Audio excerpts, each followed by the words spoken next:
سلطان محمود غزنوی کے زمانے میں شہر میں چوریاں زیادہ ہونے لگیں تو چوروں کو پکڑنے کے لیے سلطان نے یہ تدبیر کی کہ شاہی لباس اتار کر چوروں کا پھٹا پرانا لباس پہن لیا اور شہر میں گشت کرنے لگے۔ ایک جگہ دیکھا کہ بہت سے چور اکٹھے بیٹھے ہیں، بادشاہ بھی وہاں جا کر بیٹھ گیا۔ چوروں نے پوچھا کہ تم کون ہو؟ بادشاہ نے کہا کہ میں بھی تم ہی جیسا ایک آدمی ہوں۔ چوروں نے سمجھا کہ یہ بھی کوئی چور ہے۔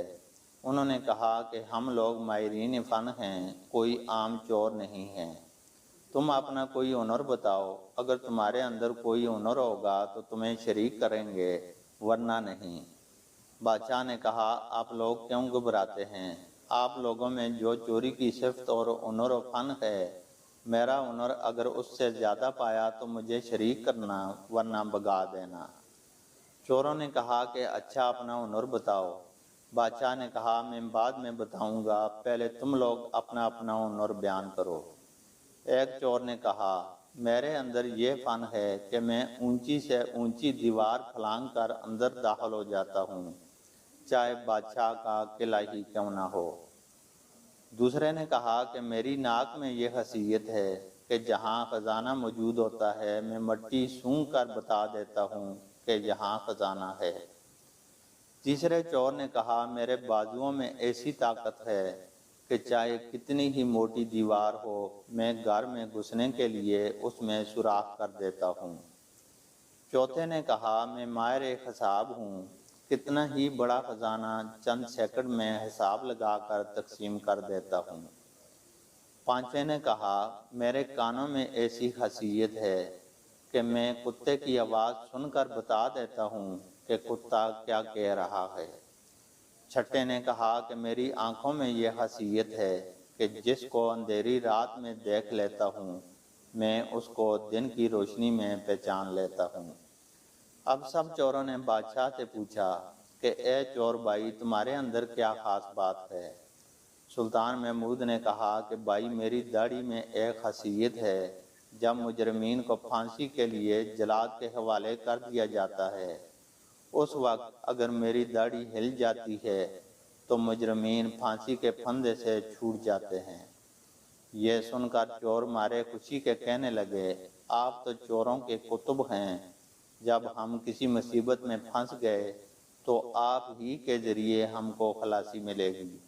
لہذا فیصلہ ہوا کہ آج بادشاہ کے ہاں چوری کی جائے گی، کیونکہ آج سب اراکین نہایت طاقتور ہیں اور مصیبت سے چھڑانے والا داڑھی والا بھی ساتھ ہے۔ سب بادشاہ کے محل کی طرف چل پڑے۔ راستے میں کتا بھونکا تو کتے کی آواز سمجھنے والے نے کہا کہ کتا کہہ رہا ہے کہ 6 چور اور ایک بادشاہ ہے، لیکن چور پھر بھی چوری کے ارادے سے باز نہ آئے، لہذا بادشاہ کے ہاں چوری ہوئی۔ چوروں نے خزانہ لوٹ لیا اور جنگل میں بیٹھ کر ماہر حساب نے سب کا حساب لگا کر چند منٹ میں تقسیم کر دیا۔ بادشاہ نے کہا سب لوگ اپنا اپنا پتہ لکھوا دیں تاکہ آئندہ جب چوری کرنی ہو تو ہم لوگ آسانی سے جمع ہو جائیں۔ اس طرح بادشاہ نے سب کا پتہ نوٹ کر لیا۔ اگلے دن بادشاہ نے عدالت لگائی اور پولیس والوں کو حکم دیا کہ سب کو پکڑ لاؤ۔ جب سب چور ہتھکڑیوں میں جکڑ کر حاضر کیے گئے تو بادشاہ نے سب کو پھانسی کا حکم دے دیا اور کہا کہ اس مقدمہ میں کسی گواہ کی ضرورت نہیں، کیونکہ سلطان خود وہاں موجود تھا۔ جب 6 کے 6 چور پھانسی کے تختے پر کھڑے ہو گئے تو وہ چور جس نے کہا تھا کہ میں جس کو اندھیرے میں دیکھ لوں اس کو دن کی روشنی میں پہچان لیتا ہوں، نے بادشاہ کو پہچان لیا اور تختہ دار سے چلایا کہ حضور کچھ دیر ہماری جانوں کو امان دی جائے، میں آپ سے کچھ بات کرنا چاہتا ہوں۔ بادشاہ نے حکم دیا کہ کچھ دیر پھانسی کو روک دیا جائے اور اس چور کو میرے پاس لے آؤ۔ چور نے حاضر ہو کر عرض کیا کہ حضور ہم میں سے ہر ایک نے اپنا اپنا ہنر دکھا دیا، لیکن ہمارے سب کے سب ہنر جن پر ہم کو ناز تھا انہوں نے ہماری بدبختی کو بڑھا دیا کہ آج ہم تختہ دار پر ہیں۔ بادشاہ سلامت میں نے آپ کو پہچان لیا ہے، آپ نے وعدہ فرمایا تھا کہ جب مجرموں کو تختہ دار پر چڑھا دیا جاتا ہے اس وقت اگر میری داڑھی ہل جاتی ہے تو مجرمین پھانسی سے نجات پا جاتے ہیں۔ لہذا آپ اپنے ہنر کا ظہور فرمائیے تاکہ ہماری جان کی خلاصی ہو۔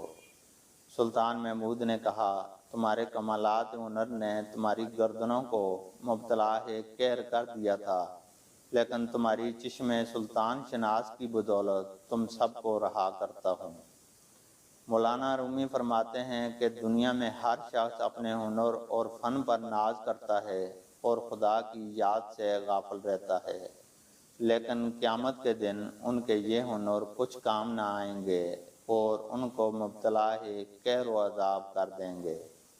لیکن جن لوگوں نے رات کے اندھیرے میں اللہ کو پہچان لیا اور نگاہ معرفت پیدا کر لی، قیامت کے دن یہ خود بھی نجات پائیں گے اور ان کی سفارش گنہگاروں کے حق میں قبول کی جائے گی۔